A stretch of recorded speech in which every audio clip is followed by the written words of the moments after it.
박선영 의원님 질의해 주시기 바랍니다. 선관위 사무총장님, 네. 지난번에도 제가 여러 차례 질의드렸는데 다시 질의드리겠습니다. 선관위는 그 대한민국의 중요한 국가기관이자 헌법기관이라는 것은 선관위 사무총장님도 생각하시고 저도 그렇게 동의합니다. 그래서 선관위는 국민에 대한 신뢰 회복과 그다음에 거기 근무하는 직원들의 전문성과 자긍심도 매우 존중해줘야 된다고 생각합니다. 그런 측면에서 질의드리겠습니다. 그런데 이제 지난 2024년 4월에 발표된 감사원의 선관위 채용 관련 아까 여러 의원님들이 말씀하셨는데 보시는 바와 같이 여러 채용 비리가 확인됐습니다. 지난 10년간 선관위 채용 비리는 총 1,200건, 감사원은 선관위 고위 관계자 총 27명에 대해서 이거 관련해서 대검에 수사를 요청했습니다. 또 23년 9월에 권익위가 실시한 선관위 채용 실태 전수조사에서도 총 353건의 채용 비리가 적발돼서 28명이 고발 조치됐습니다. 현재 이 인원들은 그러면 다 채용이 불허돼서 다시 근무하지 않고 있습니까? 아닙니다. 지금 일부 계속 근무 중이고요. 다만 지금 여기서 한 10년간 1,200건 이 부분은 그 정상적인 부분으로 지금 얘기가 되는데 감사원이 바라보는 것과 저희 선관위에서 바라보는 그 시각이 다릅니다. 즉 감사원 입장에서는 기본적으로 자기가 가지고 있는 소위 행정부의 말하자면 인사지침을 저희 헌법기관인 선관위도 지켜야 된다는 그 명목하에 저희가 독자적으로 지금 운영하고 있는 인사기준과 행정부의 인사기준이 달랐을 때 그것을 전부 소위 잘못된 것이라고 생각하는 전제에서 지금 얘기가 되고 있는 겁니다. 알겠습니다. 그리고 지금 28 자, 잠깐만요. 네, 알겠습니다. 지금 수사기관이 28건에 대해서 선관위에 그런 그 인원들이 계속 근무하는 것은 수사 중이기 때문입니까? 아니면은 그러한 지적이 있었지만 지금 그래도 근무하는 겁니까? 이 건과 관련해서 저희가 감사원 감사 결과를 받아들여서 조치를 하겠다고 말씀을 드렸는데요. 감사원법에 의하면 소위 게시통 감사 그러니까 조사 게시 통보가 온 사안에 대해서는 어떠한 징계 조치도 행할 수가 없습니다. 법률상.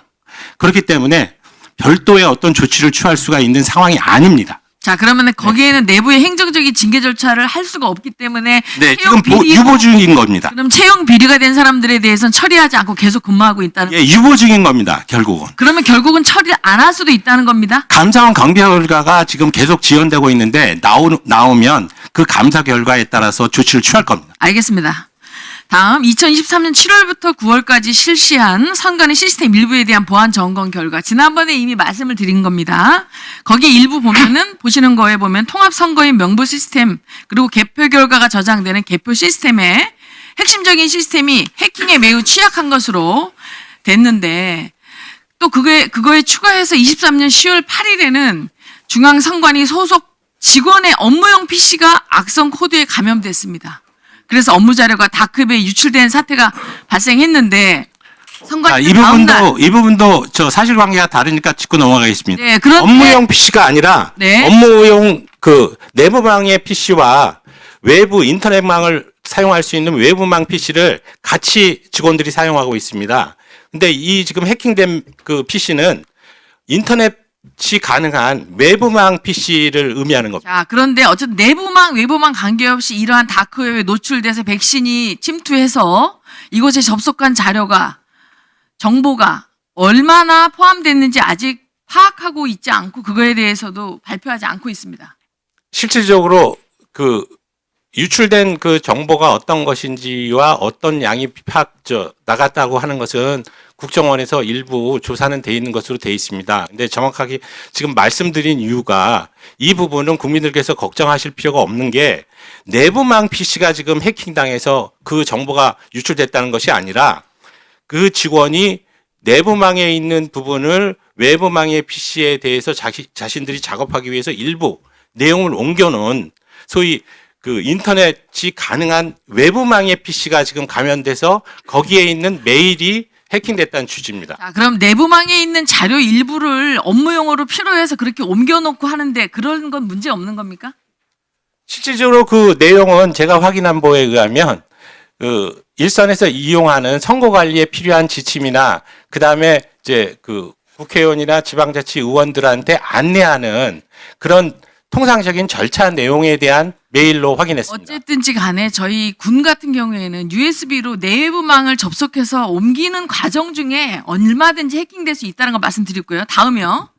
지난번 기간보고 때 사무총장님께서 선관위 서버실에 대해서 국가기반 정보시설이라고 했는데 제가 사실 확인해 보니까 이거는 정보통신기반보호법상 정보통신기반시설입니다. 그건 정정해 드리고요. 네. 관련 법령에 보면은 이것이 이제 정보통신기반법에 의하다 보니까 시설을 관리하는 직원이 뭐 신원 조회를 받는지 아니면 시설과 장비에 대한 보안 점검을 받는지 하는 규정은 없어서 현재 법상에는 문제는 없습니다. 그런데 이렇게 인가된 인원이 신원 조사를 안 받아도 되는 그런 인원이 선관위 서버를 막 이렇게 점검하고 확인하고 있습니다.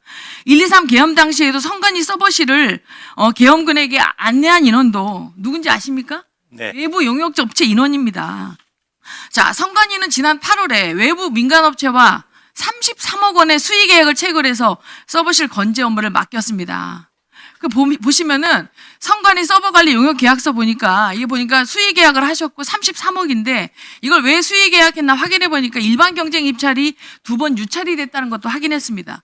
근데 우리나라에서 이렇게 33억이나 되는 선관위 서버 같은 저런 사업에 일반 회사에서 입찰을 하지 않고 저기 수의 계약 됐다는 것도 저는 사실 이해할 수 없고 저 업체에서 근무하는 사람들은 아까 말씀드린 뭐 정보시설이든 뭐든 정보사 요원이 사진을 촬영해서 그것 때문에 서버가 재배치해야 된다라고 하는 그러한 중요한 기관 그다음에 시설인데 신원조사도 받지 않은 인원이 마음대로 출입하고 그들이 용역업체 직원들이 어떤 사람인지도 모르는 사설업체가 저렇게 관리하고 있는데 이게 그렇게 국정원에서도 점검하면 안 되는 중요한 시설인데 어째 보안 점검을 하지 않는 것까지는 법상 그렇다지만 신원조회도 안 한 인원이 할 수 있도록 그렇게 관리하는지 이해가 안 갑니다. 네. 자, 그래서 최근 정보사에서는 군무원이 1분만 더 주십시오. 군무원이 블랙요원 명단을 중국에 팔아먹고 예, 더 들으세요.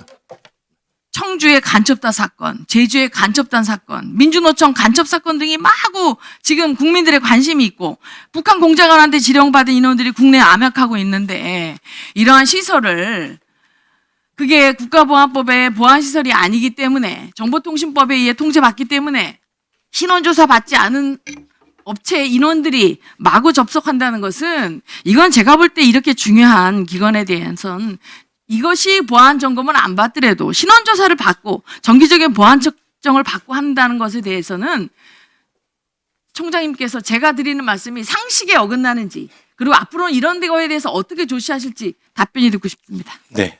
일단 법상으로 그 신원조회 할 조항이 없어서 안 한 건 맞는데 사실 저희도 지금 용역업체가 관제 용역이 있고요.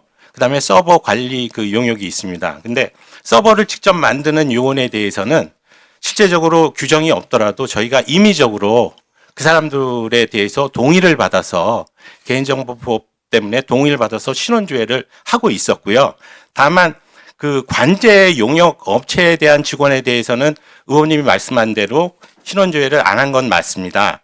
근데 그 취지는 실제적으로 서버에 접근 권한을 이 사람들한테 주지를 않았기 때문에 그런데 그러면 왜 관제 용역의 직원이 서버실에 들어갔느냐라고 이제 말씀하시는 부분은 만약에 예를 들어서 화재가 나거나 기타 어떤 물리적인 문제가 생겼을 때는 조속한 조치를 위해서 이 관제 용역 업체도 들어갈 수 있어야 되기 때문에 거기에 대한 접근 권한을 준 것뿐인데 지금 의원님이 말씀하신 대로 국가의 중요 그 시설에 대한 부분이 보안은 더 강화해야 되겠다는 데서 전적으로 동의합니다. 그래서 규칙을 개정해서라도 그 전체적인 용역업체에 대한 부분은 신원조회나 이런 부분들 절차를 마련하는 방법을 강구하도록 하겠습니다. 네. 예, 수고하셨습니다. 다음은 민병덕 의원님 질의해 주시기 바랍니다.